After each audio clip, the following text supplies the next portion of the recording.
Doorway A manual to self సూచనలు లేదా సమాచారం అందించే స్వీయ శోధన సాధనం. మనం శ్వాసక్రియతో అసోసియేట్ చేస్తూ ఒక కరెక్టింగ్ మెథడ్ చేస్తున్నాం.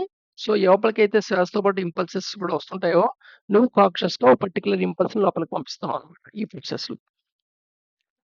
సో, సెలెక్ట్ చేసుకోవాలి. ఏదైనా ఒక half an hour time select చేసుకోండి. అది ఇంటి దగ్గర అవ్వచ్చు, ప్రయాణంలో అవ్వచ్చు, ఆఫీస్‌లో అవ్వచ్చు. కన్వీనియంట్ టైమ్ చూసుకోండి.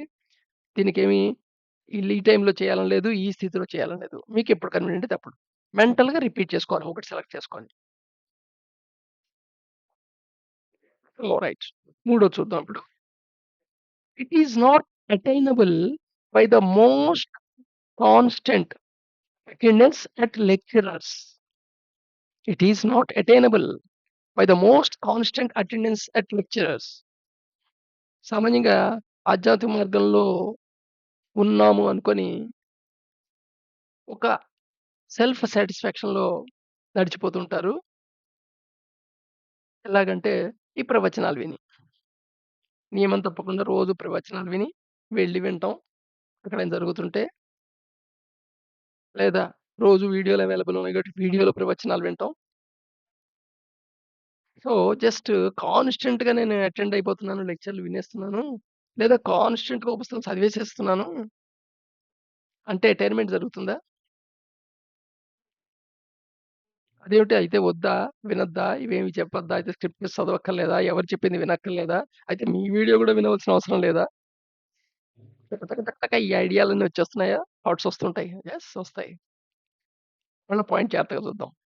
It is not attainable by the most constant attendance to the lectures. నువ్వు పుస్తకం చదివేసేసి అటైన్ అయిపోయాను ఆ స్థితిని అనుకుంటావా? ఇప్పుడు ఫర్ ఎగ్జాంపుల్ స్విమ్మింగ్ ఎలాగా చెయ్యాలి? ఈత ఎలా కొట్టాలి? అనే ఒక అమోఘమైన మంచి స్విమ్మింగ్ ఛాంపియన్, వరల్డ్ ఛాంపియన్ రాసిన పుస్తకాన్ని పట్టుకొని, ఈ మొదటి పేజ్ నుండి చివరి పేజ్ దాకా చక చక చక రెగ్యులర్‌గా రోజుకి గంట చొప్పున 10, 10 పేజీల చొప్పున చదివేసుకుంటూ వెళ్ళిపోయావనుకో, పుస్తకం అయిపోంగానే నీళ్ళలో దుంకేసి ఈతొచ్చేస్తదా? సో, ఈత కొట్టలేని స్థితి నుండి ఈత కొట్టే స్థితిని అటైన్ కాగలవా? ఖచ్చితంగా మీరే నో అని చెప్తారు. సో, అదనమాట. కొన్ని ఉపన్యాసాలకు అత్యంత నిజంగా హాజరు ద్వారా గూడా దీన్ని సాధించలేమని వాస్తవం. ఎందుకంటే శ్రవణం అవుతుందంతే అక్కడ. శ్రవణంతో అయిపోతుందా? అటైన్‌మెంట్ జరగాలి అంటే మననం అవ్వాలి. అంటే కాంటెంప్లేట్ చేయగాలి దాని గురించి. తర్వాత దాన్ని ప్రాక్టీస్‌లో గూడా పెట్టాలి. అప్పుడు నువ్వు అటైన్ అవుతావు. ఒక స్థితి నుండి ఒక శారీరక, మానసిక ఉద్వేగ శక్తి స్థితి నుండి ఇంకొక శారీరక, మానసిక ఉద్వేగ శక్తి స్థితికి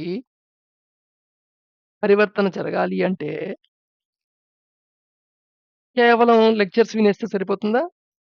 సో, మనం ప్రాక్టీస్ చేయాలి గదా! అమ్మో! ఇన్ని ప్రాక్టీస్‌లకి టైం ఎక్కడ? ఇవి చేయటానికి టైం ఎక్కడుంది? అహా! టైము నువ్వు కావాలనుకుంటే నువ్వే సృష్టించుకోగలవు. అయినా చెయ్యలేనిది చెయ్యమని ఎవరు అనట్లేదు. చెయ్యగలిగింది ఏది నువ్వు మానేస్తున్నావో జాగ్రత్తగా చూడు. చెయ్యగలిగింది. చాలా సింపుల్ విషయాలే. ఇప్పుడు ఫర్ ఎగ్జాంపుల్ ఇవి అనుకుందాం ఇలా థాట్ ఒక సెంటెన్స్ తీసుకొని ఆ సెంటెన్స్ థాట్‌లో హాఫ్ అన్ అవర్ 24 అవర్స్‌లో నీ ఇష్టం. ఎప్పుడైనా పర్వాలేదు.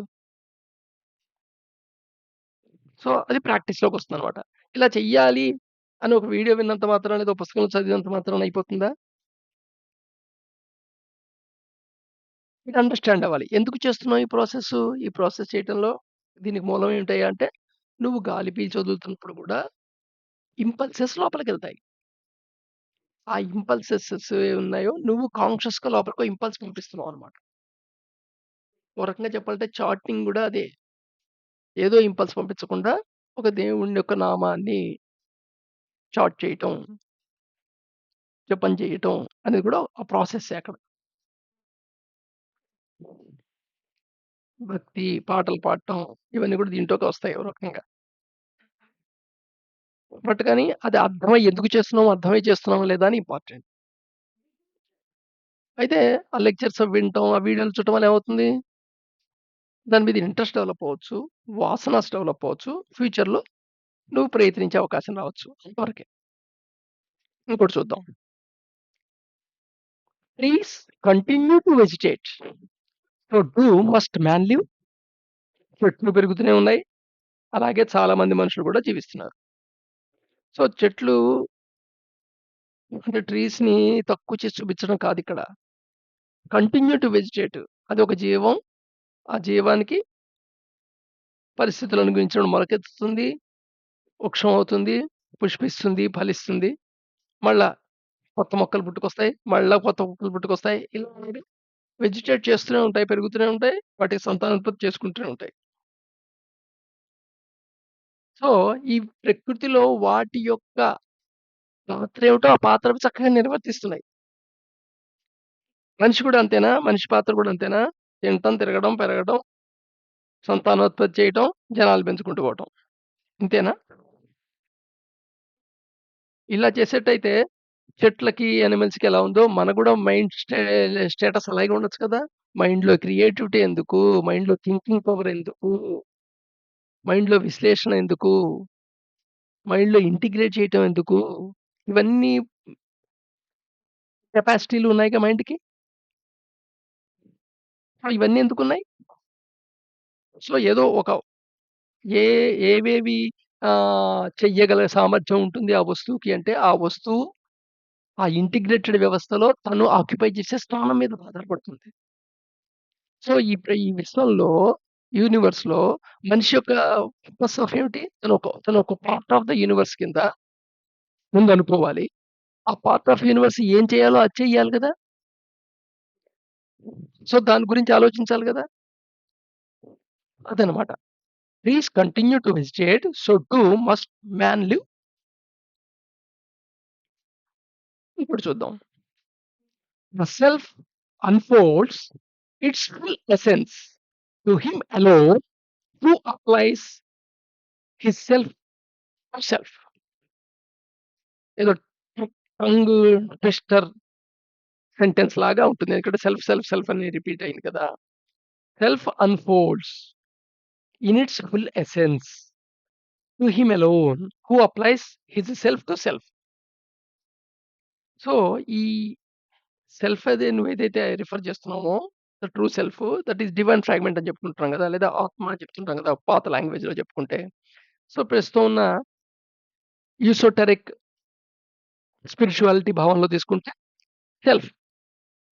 పాత లిటరేచర్‌లో వర్డ్ తీసుకుంటే ఆత్మ.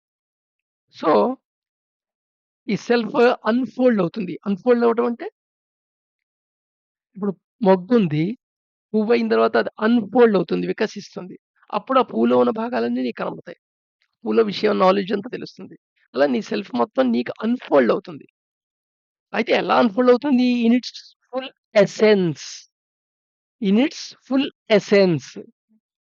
నీ లోపల ఉండే ఎసెన్స్. Full essence. ఎసెన్స్ అంటే ఏమిటి? సమ్మరీ కాదు. దానిలో మూలతత్వాన్ని ఎసెన్స్ అంటారు. నీలో ఏదైతే మూలతత్వం ఉందో అది.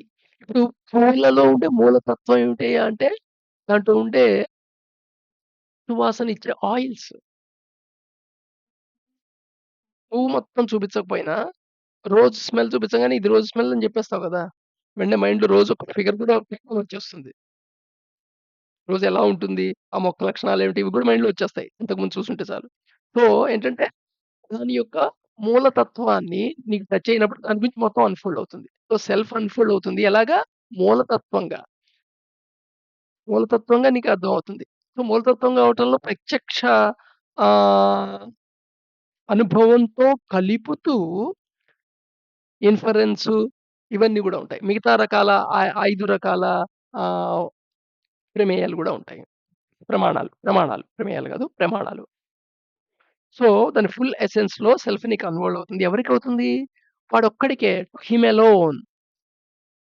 ఎవరైతే who applies his self to self. ఇక్కడ వాడి సెల్ఫ్‌ని టు సెల్ఫ్‌కి అప్లై చేస్తాడో, అంటే తన గురించి తాను తెలుసుకుంటాడో, ఇక్కడ హిజ్ సెల్ఫ్ టు సెల్ఫ్ అంటే ఏంటంటే, మొదటి హిజ్ సెల్ఫ్‌లో సెల్ఫ్ అంటే, నువ్వు అనుకుంటున్నావో సెల్ఫ్ అది. నేనేమనుకుంటున్నాను? మామూలుగా సాధారణంగా మనం ఏమనుకుంటాం? నా శరీరమే నేను, నా మనసే నేను అనుకుంటాం. సో, దాన్ని నీ యొక్క రియల్ సెల్ఫ్ కనుక్కోవడానికి అప్లై చేస్తే, వాళ్ళకి సెల్ఫ్ అన్‌ఫోల్డ్ అవుతుంది ఫుల్ ఎసెన్స్‌లో. సో, ఎవరైతే తనకు అన్వయించుకుంటాడో, తనకు అన్వయించుకుంటాడో, అతనికి మాత్రమే ఆత్మ తన సంపూర్ణ సారాంశాన్ని వెల్లడిస్తుంది. ఇలా ఒక థాట్ తీసుకొని half an hour at least spend చేయాలి ప్రతిరోజు.